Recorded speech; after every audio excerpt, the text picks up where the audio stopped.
Do you want to know how to make ginger powder taste way better than the stuff that you can buy at the store? I'll show you how. All right, let's get started on the ginger. Here's the rule of thumb about ginger.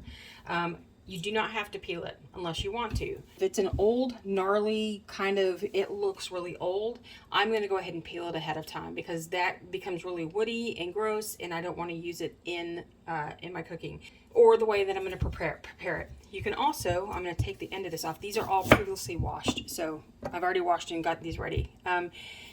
You can just slice it just like this and I get to use my brand new knife. I'm so excited. All right, so peeling it in chunks like this will work as well. Depending on how you're going to use it in the end, just slicing it like this is enough. I am going to break most of these up into smaller pieces, and we are going to use a food processor to do this. Now, you may not have a food processor. You may want to use one of these other methods of doing a rough chop by hand, doing slices. You can even grate this if you want, just using a regular box grater. That will work as well. You really need to think about how you're going to use this in the end, but almost all of this is going to go towards powder. We use a ton of ginger powder. If I'm making my own teas and I like to put it in there, sometimes I just put the chunks in just like they are because that works too. So what I'm going to do is I'm going to put my ginger into my food processor and I'm going to do a very rough chop on all of this because I'm going to store this as chunks. Let me see, I think. Okay, this is going to take a couple of times. That's a woody piece I'm going to save for something else. All right, we're going to use that one too. Okay, so I have my processor. So I am, oops, still breadcrumbs. So I now have everything in my food processor ready to go. So what I'm going to do is I'm going to pulse this. I'm not looking to make a puree, although some people when they're making powders do just go on full on puree and get a fruit leather kind of effect to what they're drying, and that's really cool if you want to do that. This is how I prefer to do it now. I used to just spend all the time slicing it, and now I don't even bother.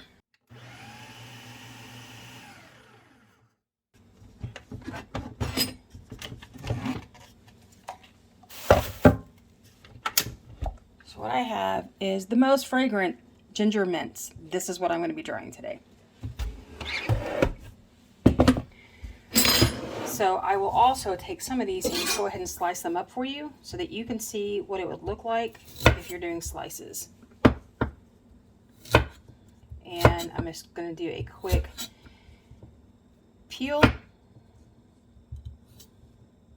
For those of you who want to peel these, and then that way you've got something just like this. So I'm going to come through here and just do some slices. Okay, for my first tray, I'm just going to go ahead and put out these slices just like they are. These will be good for tea. For me, I can just pop one of these in when I'm brewing tea and put a slice in and let it brew along with my tea bag if I'm using a tea bag. And this just adds just such a nice flavor to my tea. And I drink a lot of tea in the winter, a lot of hot tea in the winter. I'm a cold tea drinker during the summer, but so there's the first tray. Okay, that'll get me a month's worth, probably.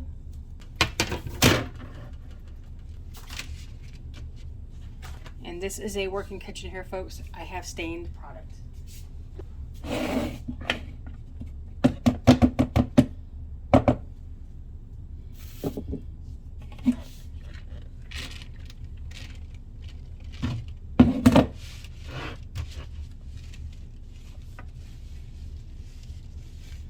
So what I'm going to do is just I'm going to spread my minced garlic, because it kind of looks like that.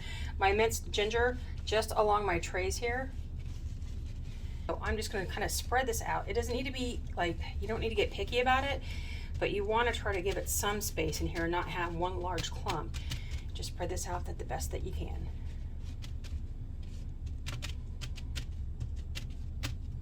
All right, there's one tray down.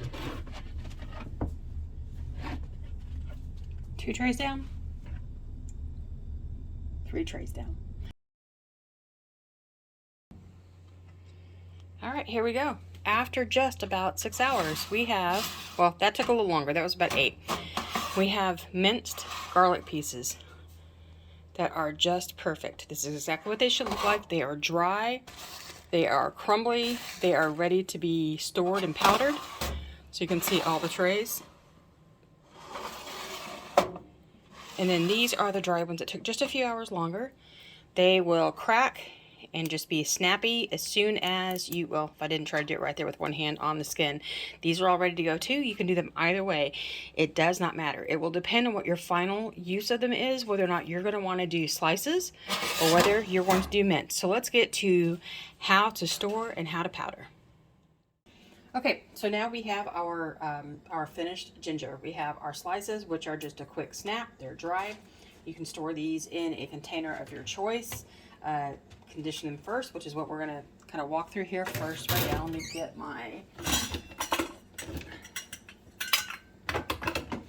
get my funnel. I'm going to get a jar large enough to contain all of my product, you know, with a little extra room. So we're going to do this and just start pouring these all into the container. You can use whatever airtight container you want. I don't recommend using zip top bags because they are air permeable over time. And when you're doing this, you can see some immediate condensation in a bag if you happen to have something that you really just didn't dry. But when you're doing this for longer days, it can be detrimental. So, but I know a lot of people will use a zip top and just look at the condensation. If they see it immediately, they know to dry it more. But what they're not really doing is checking it over a period of time well. So I would just encourage you to start looking at everything being in airtight containers. It does not have to be a mason jar. It can be any kind of commercial jar that you have, any glass jar that you've purchased something in. Just save them and recycle them and use them. They're going to work. You can use a plastic jar. You can use a Tupperware kind of container, any kind of plasticware that has an actual airtight seal. That's what you're looking for. So, come on, just one more tray. And as you can see, I have used fruit leather sheets and I've used mesh, some fine mesh that didn't allow much to go through. And I also have this little bit, this is, you know, crumbs that did come out of the bottom, and I just saved them here because I can still use them too. That was on the bottom of my machine. Conditioning in a larger jar with a ring. Any jar will do, as long as it's airtight. And then I'm going to take this and just every day I'm going to shake it. So what I'm going to be looking for is that there's any condensation that you start seeing build up on the inside of your jar. If you're seeing like actual condensation, they weren't really dry at all. So they weren't ready to come in here. But then what you're looking for is maybe you start seeing some moisture develop on the actual product in your jar. Or when you turn it over, you might have a couple of pieces that stick to the top, but if you do this, you know, do another shake and they come off, that's fine.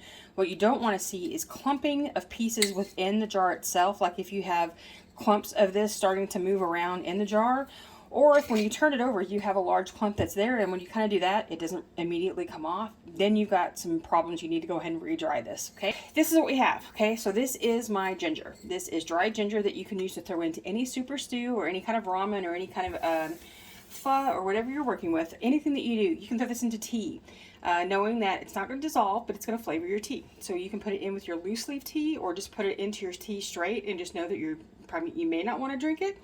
It may affect the texture of your tea, but I don't have a problem either way because if I drink it, it's no big deal. Okay, so we've gone through the conditioning phase. We've checked to make sure our ginger is fine. We're good to go. Okay, so what do we do next? We're going to make ginger powder. And if you've never made your own ginger powder, this is the best stuff on earth. It tastes nothing like what you get from the store. It's so much brighter, so much more flavorful. It just tastes better because it's not been sitting on a counter in a stock room for a while, sitting on a shelf for a long time, especially if you have a store that doesn't move through a lot of its spices. Some of that stuff that you get could be 2 years old, 3 years old maybe, and just have no flavor left. So this is the best way that we do it, that we love this. So basically what I do is I dehydrate a bunch and I leave it in the jar until I need some. I do not grind this entire batch because what I don't want is to break down the ginger even more, to expose it to light, air, moisture, all the things that make dehydrated foods degrade. So it's better, instead of doing powder in bulk, to leave your bulk there and grind how much you need for a certain amount of time. So what I'll do is I'll grind enough to fill up this jar, and once we go through it, which is about every 2 months, I'll grind some more and put it in the jar. It does mean that I have to grind more often, but it means that what I grind is fresher, so it tastes better. So what I'm going to do is take some of this and just pour it into my coffee grinder, because I'm not going to use my big bullet blender, because there's no need, because I don't need that much at once. And yes, mine makes a bit of a mess, so be prepared.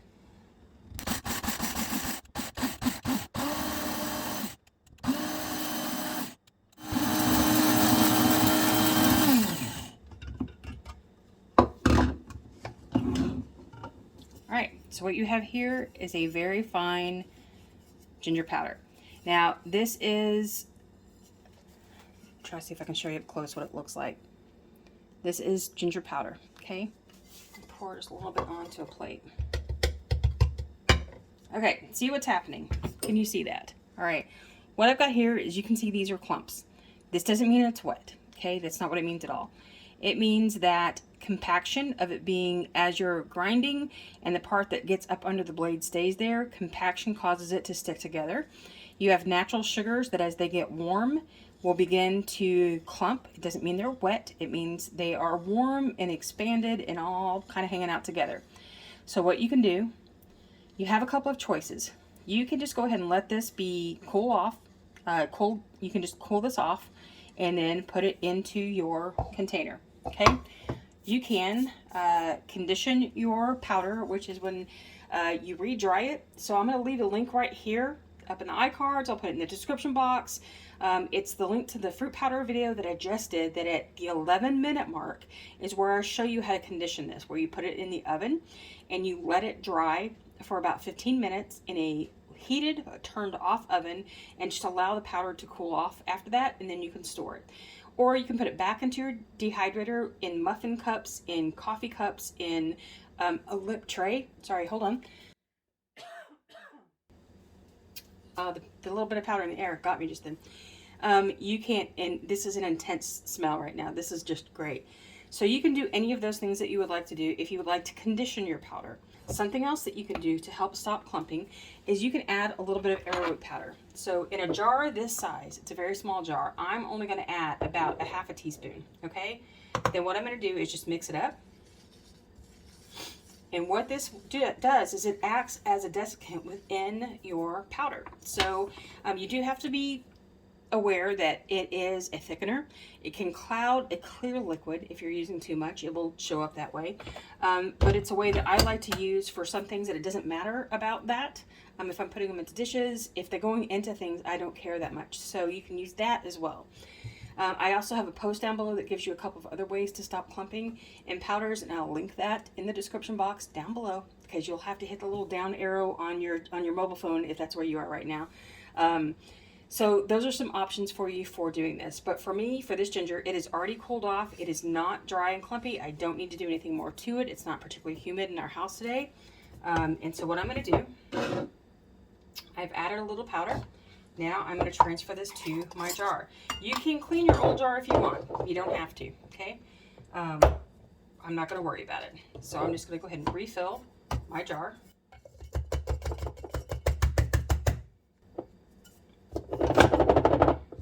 And again, remember, if you need to, condition this before you put it in. I'm just not going to, because I'm going to do something with this later at home, so I'm going to skip that step for me at the moment. So here we go. Sometimes then I just, take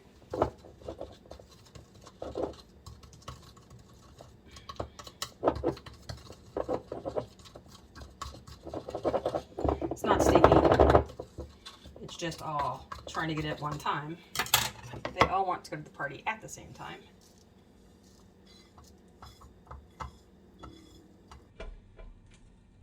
Oops.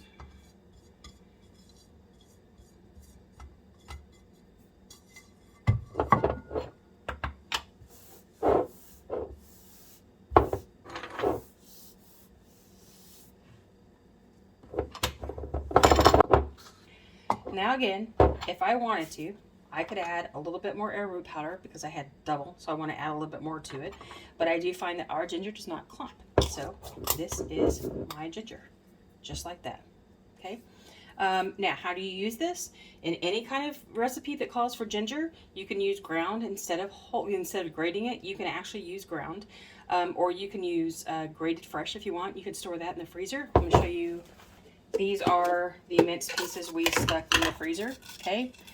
Usually, I will lay these out and flash freeze them on a tray, then put them in a container. But we are out of freezer space, so I didn't have room to do that. But when my son's going to use this, it's a matter of just quickly doing that, and they're going to come apart pretty easily because it's not going to be bad. So you can freeze fresh. You can freeze fresh in the hands. Just wrap it up, put it in your freezer. You can do it that way too to grind it. But if you want powder that lasts, you can put this in your tea mixes. You can just put a little bit of this in the tea, and when you're drinking it, you can put this in soups. You can put this in everything, in salad dressings, in so many things, and it tastes and smells so much better than anything I've ever gotten from the store. Even if I know what I got from the store is pretty fresh, this is still so much better. So, ginger, dried, powdered. If you'd like to learn how to do more of these, I'm going to have a video right here for you to watch next. So thank you, and I'll see you later. Happy dehydrating.